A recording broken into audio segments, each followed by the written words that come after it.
Ready. নমস্কাৰ সকলোকে, মই সৌৰভ। আজি আকৌ আপোনালোকৰ আগলৈ আহিছোঁ। কালি আমাৰ ফ্লাড ৰিলিফৰ কাৰণে আমাৰ প্ৰস্তুতি আৰম্ভ হৈছে। এইফালে আপোনালোকে চাব পাৰে আমি ইয়াত পানী যোগান ধৰিছোঁ। আমাৰ পানী বটল ষ্টক কৰা হৈছে।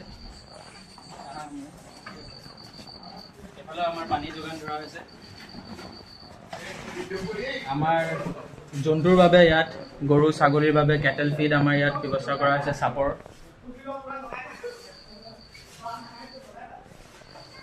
তাৰ লগতে এফালে আমাৰ যিখিনি ক্লিনিং এচেঞ্চিয়েলছ আছে সেইখিনিও ব্যৱস্থা কৰা আছে। ইয়াত আপোনালোকে চাব পাৰে আমাৰ সকলো হাতৰথিয়ে মিলি ইয়াত পেকিং কৰি আছে বস্তুখিনি। তাৰ লগতে ইয়াত আমাৰ কাপোৰৰ সৈতে ইয়াত আপোনালোকে চাব পাৰে ডগ ফিড, যিবোৰ ডগ ফিড কেট ফিডো আমাৰ ইয়াত এভেইলেবল আছে। সেইখিনি আমাৰ চব পেকিং কৰা হৈছে।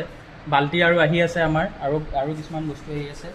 আপোনালোকৰ ছাপৰ্টৰ বাবে এইখিনি সম্ভৱ হৈছে। বহুত কম সময়ৰ ভিতৰত আমি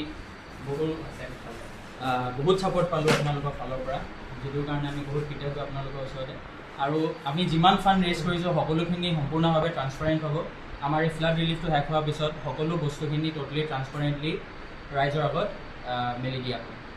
আৰু ধন্যবাদ আপোনালোকৰ ছাপৰ্টৰ বাবে। আশা কৰোঁ কালি আমাৰ ফ্লাড ৰিলিফ ড্ৰাইভটো ছাকচেছফুল হ'ব। ধন্যবাদ।